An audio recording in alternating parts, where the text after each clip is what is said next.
Education academy ವತಿಯಿಂದ ಹಾರ್ದಿಕ ಸ್ವಾಗತವನ್ನು ಕೋರುತ್ತಾ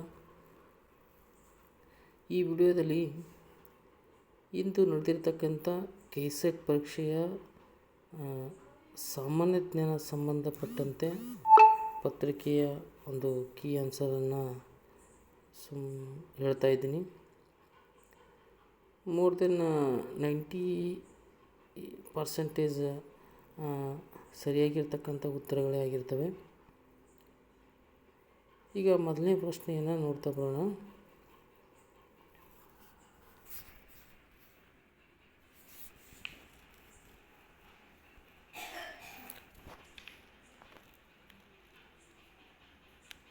ಮೊದಲನೇ ಪ್ರಶ್ನೆಯ ಸರಿಯಾದ ಉತ್ತರ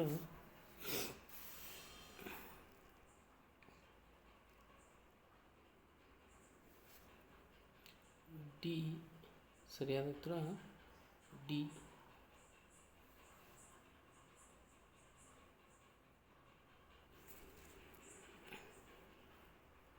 ಎರಡನೇದ್ದು ಎ.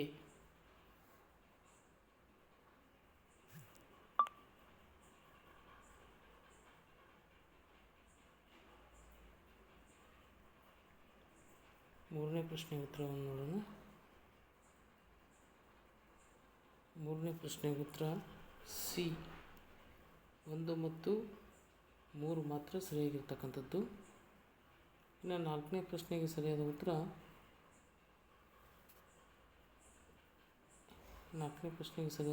ಎ. ಇದು ಸರಿಯಾಗಿರ್ತಕ್ಕಂಥದ್ದು.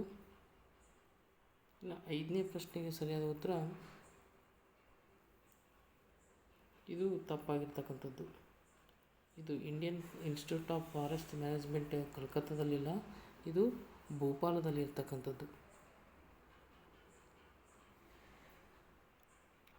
ಇನ್ನು ಆರನೇ ಪ್ರಶ್ನೆಗೆ ಸರಿಯಾಗಿರ್ತಕ್ಕಂಥ ಉತ್ತರವನ್ನು ನೋಡ್ಕೊಳ್ಳೋಣ. ಅತಿ ಪ್ರಾಚೀನವಾಗಿರ್ತಕ್ಕಂಥ ಕಲಿಕಾ ಕೇಂದ್ರ ಯಾವುದಪ್ಪ ಅಂದರೆ ನಳಂದ ವಿಶ್ವವಿದ್ಯಾಲಯ ಅತಿ ಪ್ರಾಚೀನವಾಗಿರ್ತಕ್ಕಂಥ ಒಂದು ಕಲಿಕಾ ಕೇಂದ್ರ.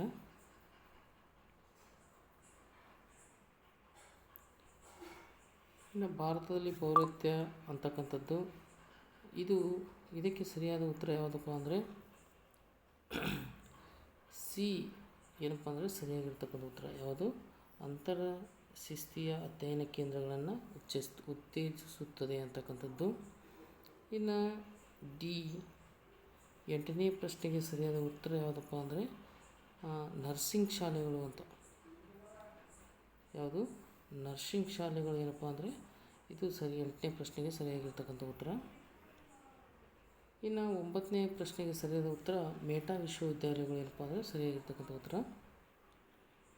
ಇನ್ನು ನ್ಯಾಕ್ ಅಂತಕ್ಕಂಥದ್ದು ಏನಪ್ಪ ಅಂದರೆ ಒಂದು ಮಾನ್ಯತೆ ನೀಡ್ತಕ್ಕಂಥ ಒಂದು ಸಂಸ್ಥೆ ಕೂಡ ಹೌದು, ಒಂದು ಅಂಗಸಂಸ್ಥೆ ಕೂಡ ಹೌದು. ಇಲ್ಲಿ ಬಿ ಮತ್ತು ಸಿ ಯಾರು ಹಾಕಿರ್ತಾರೋ ಅವರು ಸರಿಯಾಗಿರ್ತಕ್ಕಂಥದ್ದು ಅನ್ನಿಸ್ತದೆ.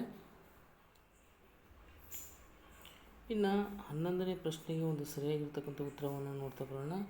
11ನೇ ಪ್ರಶ್ನೆಗೆ ಸರಿಯಾದ ಉತ್ತರ ಯಾವುದಪ್ಪ ಅಂದರೆ ಆಯ್ಕೆ ಡಿ. ಯಾವುದು? ಆಯ್ಕೆ 1, 3 ಮತ್ತು 4 ಹೇಳಿಕೆಗಳೇನಾಗಿರ್ತಕ್ಕಂಥದ್ದು ಸರಿಯಾಗಿರ್ತಕ್ಕಂಥ ಹೇಳಿಕೆಗಳಾಗಿರ್ತಕ್ಕಂಥದ್ದು. ಇನ್ನು ಇಲ್ಲಿ ಭಾರತದಲ್ಲಿ ಶಿಕ್ಷಕರ ವೃತ್ತಿಪರ ಬೆಳವಣಿಗೆ ನೇರವಾಗಿ ಕಾರಣವಾಗಿರತಕ್ಕಂಥ ಒಂದು ಸಂಸ್ಥೆ ಯಾವುದಪ್ಪ ಅಂದರೆ ಇಲ್ಲಿ NCERT ಅಂತಕ್ಕಂಥದ್ದು ಬರ್ತದೆ. ಆದರೆ ಇಲ್ಲಿ ನಾವು ಏನು ಮಾಡಬೇಕಪ್ಪ ಅಂದರೆ TLCಯನ್ನು ನಾವು ತೆಗೆದುಕೊಳ್ಬೇಕಾಗತ್ತೆ ಇಲ್ಲಿ. ಇನ್ನು 13ನೇ ಪ್ರಶ್ನೆಗೆ ಸರಳವಾಗಿರ್ತಕ್ಕಂಥ ಪ್ರಶ್ನೆ ಇದು. ಯಾವುದು ಸ್ವಯಂ ಪ್ರಭಾದ ಲಕ್ಷಣ ಅಲ್ಲ ಅಂತ ಕೇಳಿದ್ದಾನೆ. ಇಲ್ಲಿ ಡಿ ಏನಪ್ಪ ಅಂದರೆ ಸ್ವಯಂ ಪ್ರಭಾದ ಲಕ್ಷಣವಲ್ಲ ಅಂತಕ್ಕಂಥದ್ದು. ಇನ್ನು 14ನೇ ಪ್ರಶ್ನೆಗೆ ಸರಿಯಾಗಿರ್ತಕ್ಕಂಥ ಉತ್ತರ ಯಾವುದಪ್ಪ ಅಂದರೆ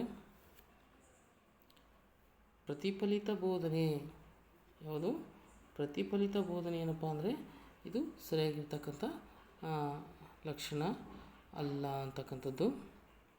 ಇನ್ನು 15ನೇ ಪ್ರಶ್ನೆಗೆ ಸರಿಯಾಗಿರ್ತಕ್ಕಂಥ ಉತ್ತರ ಯಾವುದಪ್ಪ ಅಂದರೆ ನಾವು ಉತ್ತರಗಳನ್ನು ಮಾತ್ರ ಏನಪ್ಪ ಅಂದರೆ ಹೇಳ್ತಾ ಇರೋದು. 15ನೇ ಪ್ರಶ್ನೆಗೆ ಕೋರ್ಸ್ ಆಯ್ಕೆ ಮತ್ತು ಕ್ರೆಡಿಟ್ ಕ್ರೋಢೀಕರಣದಲ್ಲಿ ನಮ್ಯತೆಯನ್ನು ಒದಗಿಸಲು ಈ ಉನ್ನತ ಶಿಕ್ಷಣದಲ್ಲಿ ಇದನ್ನು ಆಯ್ಕೆ ಮಾಡ್ತಾರೆ ಅಂತಕ್ಕಂಥದ್ದು ಏನಪ್ಪ ಅಂದರೆ ಸರಿಯಾಗಿರ್ತಕ್ಕಂಥದ್ದು. ಇನ್ನು 16ನೇ ಪ್ರಶ್ನೆಗೆ ಹೋಗೋಣ. ಕೆಳಗಿನ ಯಾವ ಹೇಳಿಕೆಗಳು ಸಕಾರಾತ್ಮಕ ವಿಧಾನವನ್ನು ಉತ್ತಮವಾಗಿ ವಿವರಿಸ್ತವೆ ಅಂತಕ್ಕಂಥದ್ದು ಕೇಳಿದ್ದಾರೆ.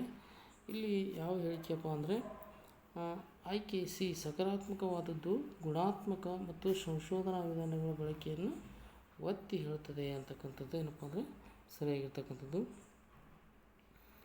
ರಕ್ತದೊತ್ತಡದ ಮೇಲೆ ಅಂತಕ್ಕಂಥ 17ನೇ ಪ್ರಶ್ನೆಗೆ ಸರಿಯಾದ ಉತ್ತರ ಯಾವುದಪ್ಪ ಅಂದರೆ ಡೇಟಾ ವಿಶ್ಲೇಷಣೆಗೆ ಸಂಬಂಧಪಟ್ಟಿದ್ದು.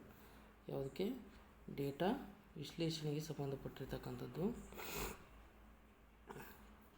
ಇನ್ನು ಪ್ರಶ್ನೆ ಸಂಖ್ಯೆ 18 ಸಂಶೋಧನಾ ಉದ್ದೇಶಗಳು ಅಂತ ಇದೆ. ಇಲ್ಲಿ ಅಮೂರ್ತ ಅಂತಕ್ಕಂಥದ್ದು ಏನಪ್ಪ ಅಂದರೆ ಸರಿಯಾಗಿರ್ತಕ್ಕಂಥ ಉತ್ತರ. 18ನೇದು ಏನಪ್ಪ ಅಂದರೆ ಸಂಶೋಧನಾ ಪ್ರಬಂಧಗಳಲ್ಲಿ ಉಲ್ಲೇಖಗಳು ದೃಢಗಳು ಸೇರಿಸುವ ಮುಖ್ಯ ಉದ್ದೇಶ ಅಂತ ಕೇಳಿದ್ದೇನೆ. ಇಲ್ಲಿ ಇತರ ಸಂಶೋಧಕರ ಕೆಲಸಗಳು ಮತ್ತು ಆಲೋಚನೆಗಳಿಗೆ ಇದು ಬಹಳಷ್ಟು ಮನ್ನಣೆ ನೀಡುತ್ತದೆ ಅಂತಕ್ಕಂಥದ್ದು ಇದು ಸರಿಯಾಗಿರ್ತಕ್ಕಂಥದ್ದು ಉತ್ತರ.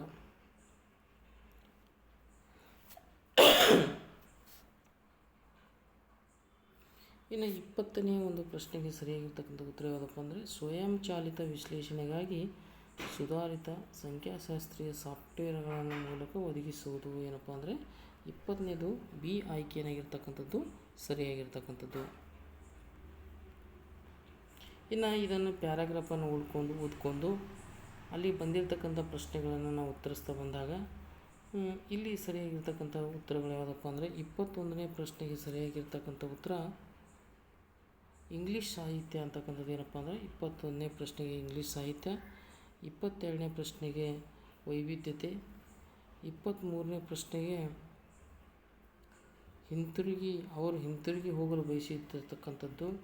ಇನ್ನು 24ನೇ ಪ್ರಶ್ನೆಗೆ ಉದಾರಮಾನತವಾದ ಸರಿಯಾಗಿರ್ತಕ್ಕಂಥದ್ದು.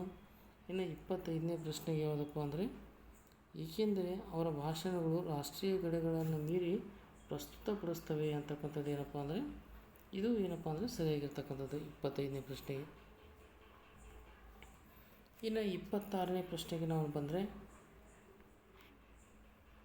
ನೋಡಿ 26ನೇ ಪ್ರಶ್ನೆ ಹೇಳಿಕೆಗಳನ್ನು ಕೊಟ್ಟಿದ್ದಾರೆ. ಇಲ್ಲಿ ಹೇಳಿಕೆಗಳು ಯಾರ್ಯಾರು ಹೇಳಿಕೆಗಳು ಅಂತಕ್ಕಂಥದ್ದು ನೋಡಿದಾಗ ಜಾನ್ ಡ್ಯೂಯಿ ಹಂಚಿಕೆಯ ಅನುಭವ ಮಾನವನ ಉತ್ತಮದಲ್ಲಿ ಶ್ರೇಷ್ಠವಾಗಿದೆ ಅಂತಕ್ಕಂಥದ್ದು. ಇನ್ನು ಅರಿಸ್ಟಾಟಲ್ ಅವರು ಏತಸ್ ಪ್ಯಾಥೋಸ್ ಲೋಗಸ್ ಅಂತಕ್ಕಂಥದ್ದು ಏನಪ್ಪ ಅಂದರೆ ಅದಕ್ಕೆ ಸಂಬಂಧಪಟ್ಟಿರೋ ಕಾರಣ ಇಲ್ಲಿ ಆಯ್ಕೆ ಸಿ ಏನಪ್ಪ ಅಂದರೆ ಸರಿಯಾಗಿರ್ತಕ್ಕಂಥದ್ದು. ಇನ್ನು 27ನೇ ಪ್ರಶ್ನೆಗೆ ಸರಿಯಾದ ಉತ್ತರ ಯಾವುದಪ್ಪ ಅಂದರೆ 1 ಮತ್ತು 2 ಏನಪ್ಪ ಅಂದರೆ ಹೇಳಿಕೆಗಳು ಸರಿಯಾಗಿರ್ತಕ್ಕಂಥದ್ದು ಅಂತಕ್ಕಂಥದ್ದು. ಇನ್ನು 28ನೇ ಪ್ರಶ್ನೆಗೆ ಸರಿಯಾದ ಉತ್ತರ ಯಾವುದಪ್ಪ ಅಂದರೆ ಗುಂಪು ಸಂವಹನ ಗ್ರೂಪ್ ಕಮ್ಯುನಿಕೇಷನ್ ಅಂತಕ್ಕಂಥದ್ದು ಏನಪ್ಪ ಅಂದರೆ ಸರಿಯಾಗಿರ್ತಕ್ಕಂಥದ್ದು. ಇನ್ನು 29ನೇದು ಸ್ಕಿಮ್ಮಿಂಗ್ ಅಂತಕ್ಕಂಥದ್ದು ಏನಪ್ಪ ಅಂದರೆ ಓದುವ ತಂತ್ರವಾಗಿರ್ತಕ್ಕಂಥದ್ದು. ಸ್ಕಿಮ್ಮಿಂಗ್ ಅಂತಕ್ಕಂಥ ಓದುವ ತಂತ್ರ ಆಯ್ಕೆ ಏನಪ್ಪ ಅಂದರೆ ಸರಿಯಾಗಿರ್ತಕ್ಕಂಥದ್ದು.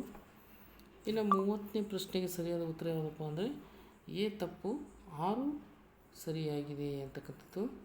ಇಲ್ಲಿ ಹೇಳಿಕೆ ಏನಪ್ಪ ಅಂದರೆ ಪ್ರತಿಪಾದನೆ ಆಗಿರ್ತಕ್ಕಂಥ ಹೇಳಿಕೆ ಏನಾಗಿದೆಪ್ಪ ಅಂದರೆ ತಪ್ಪಾಗಿದೆ. ಕಾರಣ ಮಾತ್ರ ಏನಾಗಿದೆ ಸರಿಯಾಗಿದೆ ಅಂತಕ್ಕಂಥದ್ದು ಏನಪ್ಪ ಅಂದರೆ ಇಲ್ಲಿ ಸರಿಯಾಗಿರ್ತಕ್ಕಂಥದ್ದು. ಇನ್ನು 31ನೇ ಪ್ರಶ್ನೆ ಸ್ವಲ್ಪ ನಾವು ಮೆಂಟಾಲಿಟಿಗೆ ಬಂದಂತೆ ಇಲ್ಲಿ ಏನಪ್ಪ ಅಂದರೆ BCDE ಅಂತ ಕೊಟ್ಟಿದ್ದಾನೆ, GHIJ ಅಂತ ಬಂದಿದೆ, KLMN ಅಂತ ಬಂದಿದೆ. ಇಲ್ಲಿ PQ ಆಗಬೇಕಾಗಿತ್ತು, ಆದರೆ ಈ ಹೇಳಿಕೆ ಏನಾಗಿದೆಪ್ಪ ಅಂದರೆ ಸರಿ ಹೊಂದುವುದಿಲ್ಲ ಅಂತಕ್ಕಂಥದ್ದು. ಇಲ್ಲಿ ಆಯ್ಕೆ ಯಾವುದಪ್ಪ ಅಂದರೆ 4 ಮಾತ್ರ ತಪ್ಪಾಗಿತ್ತು. ಇಲ್ಲಿ STUVW ಅಂತಕ್ಕಂಥದ್ದು ಸರಿಯಾಗಿರ್ತಕ್ಕಂಥದ್ದು. ಆದರೆ ಇಲ್ಲಿ ಆಯ್ಕೆ ಡಿ ಏನಪ್ಪ ಅಂದರೆ ಸರಿ ಹೊಂದುವುದಿಲ್ಲ ಅಂತಕ್ಕಂಥದ್ದು. ಇಲ್ಲಿ 37ನೇ ಪ್ರಶ್ನೆಗೆ ಸರಿಯಾದ ಉತ್ತರ ಯಾವುದಪ್ಪ ಅಂದರೆ 2000 ಅಂತಕ್ಕಂಥದ್ದು ಏನಪ್ಪ ಅಂದರೆ ಸರಿಯಾಗಿರ್ತದೆ.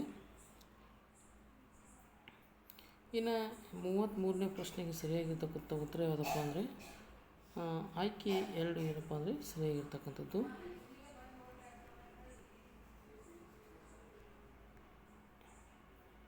ಇದು ಇರೋದು ಇದು ಕೂಡ ಹೇಳಿಕೆ ಗೊತ್ತಿರುವುದಿಲ್ಲ. ಇನ್ನು 37ನೇ ಪ್ರಶ್ನೆಗೆ ನಾವು ಸರಿಯಾದ ಉತ್ತರವನ್ನು ನೋಡಿದ್ರೆ 37ನೇ ಪ್ರಶ್ನೆಗೆ ಸರಿಯಾದ ಉತ್ತರ ಯಾವುದಪ್ಪ ಅಂದರೆ ಸಿ ಏನಪ್ಪ ಅಂದರೆ ಸರಿಯಾಗಿರ್ತಕ್ಕಂಥದ್ದು.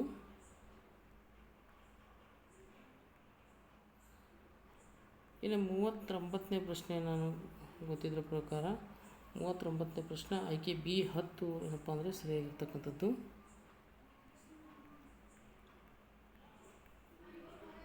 ಇನ್ನು ICTಗೆ ಸಂಬಂಧಪಟ್ಟಿರ್ತಕ್ಕಂಥ ಪ್ರಶ್ನೆಗಳನ್ನು ನಾವು ನೋಡ್ತಾ ಬರೋಣ.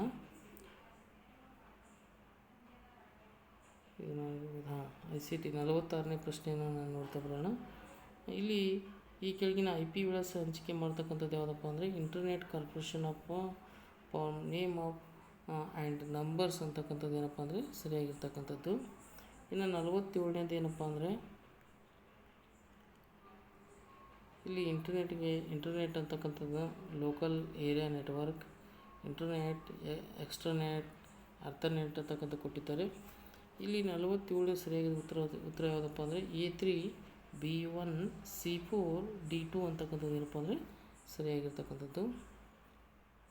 ಇನ್ನು ಶೈಕ್ಷಣಿಕ ವಲಯಕ್ಕೆ ಸಂಬಂಧಪಟ್ಟಂತೆ ಪ್ರತ್ಯೇಕವಾಗಿ ನಿರ್ಮಿಸಲಾದ ಭಾರತದ ಎಜ್ಸೆಟ್ ಯಾವಾಗ ಏನಪ್ಪ ಅಂದರೆ ಪ್ರಾರಂಭವಾಯಿತು ಅಂತ ಕೇಳಿದರೆ ಆಯ್ಕೆ ನಂಬರ್ C 2004ರಲ್ಲಿ ಏನಾಗ್ತದಪ್ಪ ಅಂದರೆ ಅದು ಪ್ರಪ್ರಥಮವಾಗಿ ಎಜ್ಸೆಟ್ ಪ್ರೋಗ್ರಾಮ್ ಅಂತಕ್ಕಂಥದ್ದು ಏನಾಗುತ್ತೆ ಪ್ರಾರಂಭ ಆಗ್ತದೆ ಅಂತಕ್ಕಂಥದ್ದು. ಇನ್ನು 49ನೇ ಪ್ರಶ್ನೆಗೆ ಸರಿಯಾಗಿರ್ತಕ್ಕಂಥ ಉತ್ತರವನ್ನು ನೋಡಿದಾಗ ಆಯ್ಕೆ D ಅಂದರೆ A4 B3 C1 D2 ಅಂತಕ್ಕಂಥದ್ದು ಏನಪ್ಪ ಅಂದರೆ ಸರಿಯಾಗಿರ್ತಕ್ಕಂಥದ್ದು. ಇನ್ನು ವೆಬ್ಸೈಟ್ ಡೊಮೈನ್ ಹೆಸರನ್ನು ಉಲ್ಲೇಖಿಸುವ ಪರ್ಯಾಯ ಪದ ಯಾವುದಪ್ಪ ಅಂದರೆ ಯೂನಿಫಾರ್ಮ್ ರಿಸೋರ್ಸ್ ಲೊಕೇಟರ್ ಅಂತಕ್ಕಂಥದ್ದು 50ನೇ ಪ್ರಶ್ನೆಗೆ ಈ ಆಯ್ಕೆ ಸರಿಯಾಗಿರ್ತಕ್ಕಂಥದ್ದು. ಇಷ್ಟು ಏನಪ್ಪ ಅಂದರೆ ಇವತ್ತಿನ ಪೇಪರ್ಗೆ ಸಂಬಂಧಪಟ್ಟಿರ್ತಕ್ಕಂಥ ಕೀ ಆನ್ಸರ್ಗಳಾಗಿರ್ತಕ್ಕಂಥದ್ದು. ಯಾರು ನನ್ನ ಚಾನಲನ್ನು ಸಬ್ಸ್ಕ್ರೈಬ್ ಮಾಡಿಲ್ಲವೋ ಸಬ್ಸ್ಕ್ರೈಬ್ ಮಾಡಿರಿ, ಶೇರ್ ಮಾಡಿರಿ. ನಾನು ಹಾಗೆ ಸಬ್ಜೆಕ್ಟ್ಸ್ ಪೇಪರ್ ಕೂಡ ನಾನು ವಿವರಣೆಯನ್ನು ಮಾಡ್ತಾ ಬರ್ತಾಯಿದ್ದೀನಿ. ಶೇರ್ ಮಾಡಿರಿ ಅಂತಕ್ಕಂಥ ಮಾತನ್ನು ಹೇಳ್ತಾ ಈ ವಿಡಿಯೋನ ಇಲ್ಲಿಗೆ ಮುಕ್ತಾಯಗೊಳಿಸ್ತೀನಿ. ಶುಭವಾಗಲಿ.